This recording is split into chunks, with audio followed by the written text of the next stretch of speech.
Hi, I'm Wendy, and welcome to the RN for God podcast. This is where truth meets health and wellness. But as a public health official and registered nurse, I am going to discuss the myths, the facts, and give you some essential tips to have a more balanced life in the health realm, the physical realm, mental, emotional, and spiritual realm, and of course, even financially.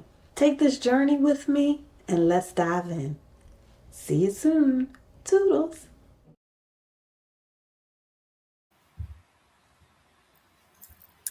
Hi, everyone. This is Wendy, your health and wellness coach. So I'm glad to see you all back again. Happy New Year. I hope that this year brings you much health, wellness, prosperity, peace, love, joy. Let that secret heart's desire be fulfilled in your life this year. And may you just prosper as your soul prospers. So, I wanted to come on here and talk about the health continuum. So, being healthy is one state, but that you don't stay in one state forever. Um, we all would like to always be healthy, but everybody is different, right? So you have some people that have chronic illnesses, some people that have been healthy but gotten into an accident. So they are no longer in a state of health and well being. They may be having to have some surgeries, rehabilitations, a lot of different things. So I like to look at it as a continuum, a spectrum of different states. So when I look at health, I look at the physical, the emotional, the mental, society, your environment. I also look at the social aspects. What's happening around you socially, and in a lot of models, they don't include financial because finances, your state of your finances, can impact your environment, impact your social life, and it can impact your mentation too. Excuse me. So that should also be included in that, and I include that. So one of my goals is to help people to live to their highest quality of life, regardless of what state of health you're in. Because, like I said, everybody is not always in a state of well being, a state of wellness at all times. So, if we look at this spectrum, you have two different ends. So, one end is where you have your premature death. That's the farthest end. So, you have people that die early in life.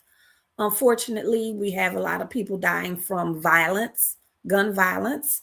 We have people dying from other types of violence that has been happening. They die prematurely.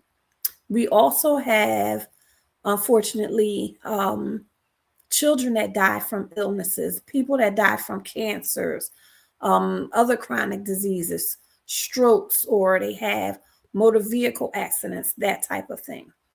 But even without the accidents, people, for instance, that may have a heart attack or a stroke, they may not die, but then they get a disability. So then they have to recover from that. So that's the furthest end of the health spectrum, right? That's when, it's really bad. And then you have people that have symptoms, signs and symptoms of different illnesses. They may go in and out of hospitals because of different things.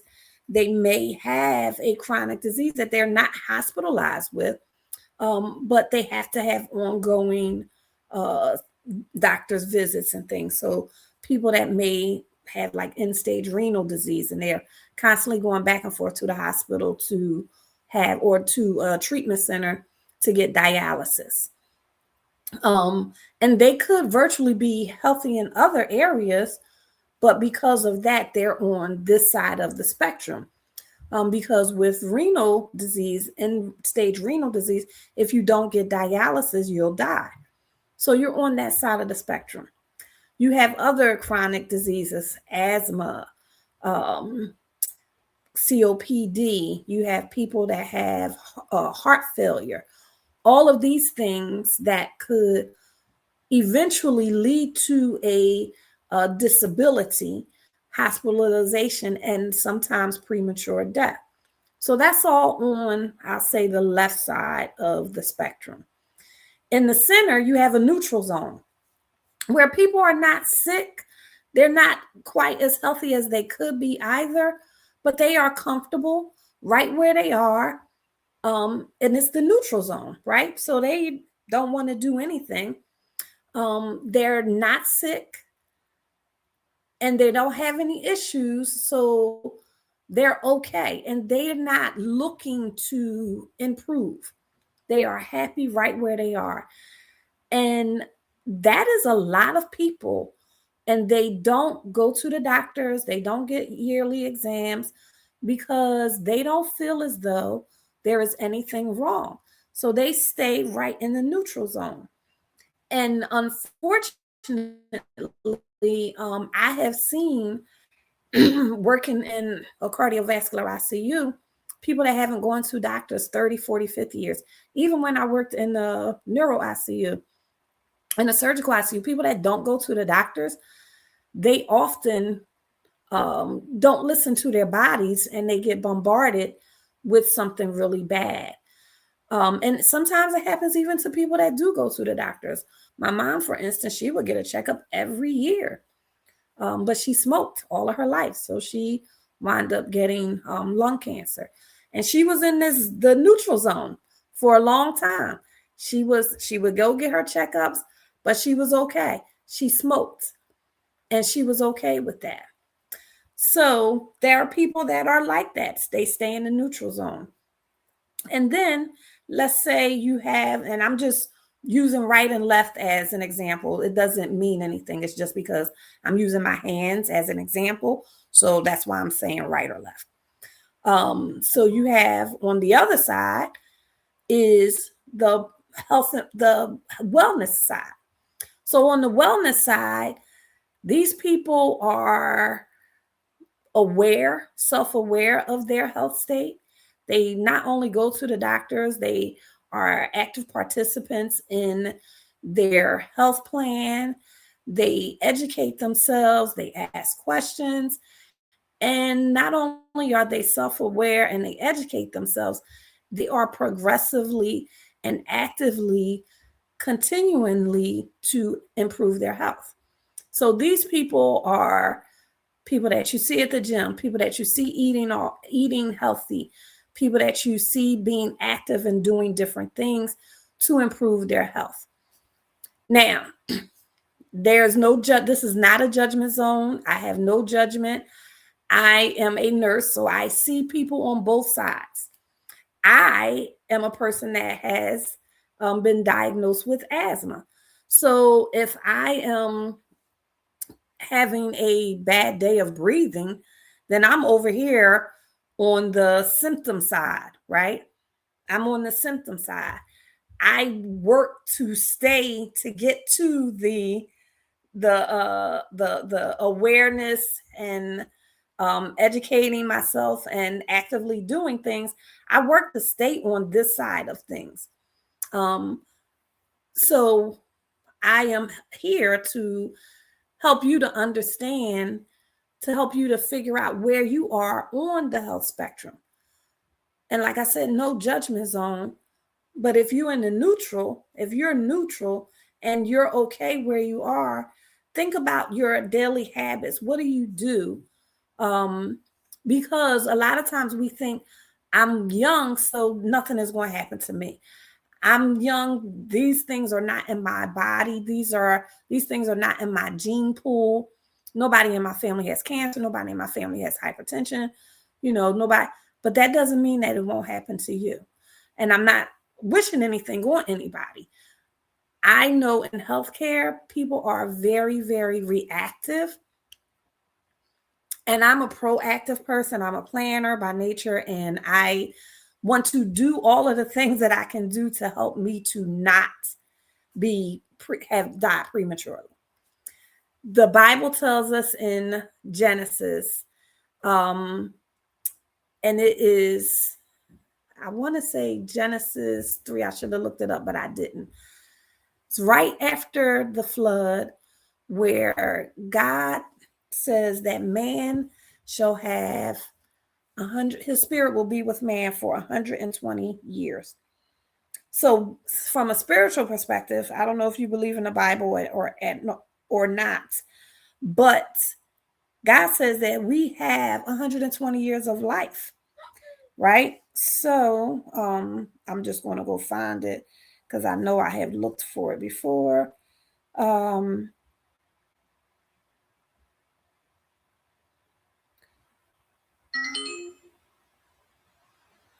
So God said that he was going to give us 120 years of life. And that is in Genesis. It's right after the flood. He was talking. He said, my spirit will be with man 120 years. So from a spiritual perspective, we have 120 years. I know people don't want to live 120 years, especially with the state of the world that is in. But we can. We can. That's what the Bible tells us, is that we can. So how can we do that and be in our right minds and have the full activity of our limbs? Well, we got to take care of our temples. So our bodies are our temples. Our bodies is where our spirit and our soul is housed. So we have to take care of it.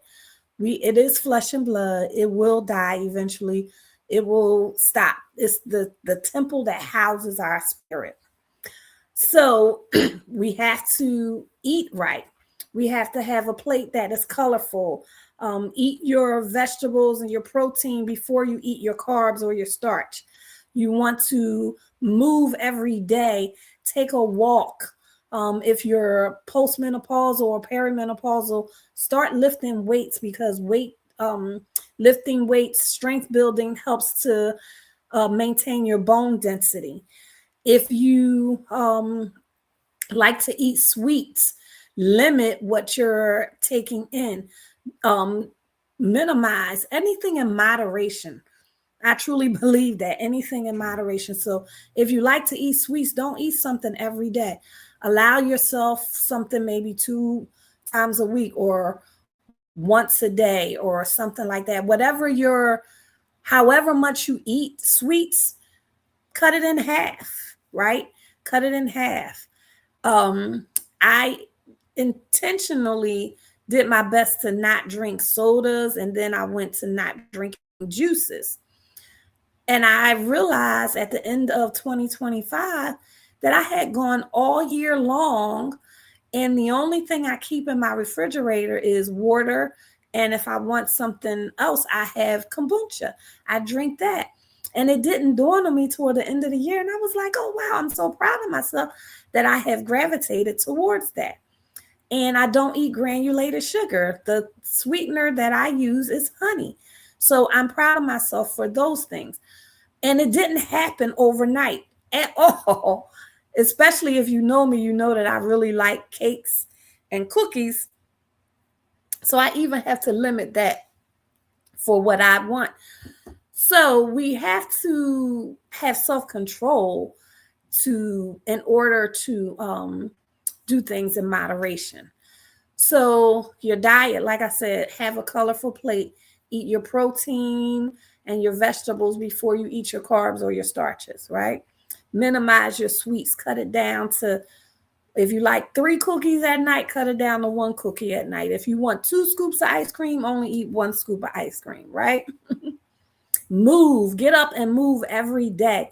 Even if you don't want to go outside and take a walk around the block, walk around in your house, stretch, move, get you some hand weights or ankle weights or something, and just move and do things.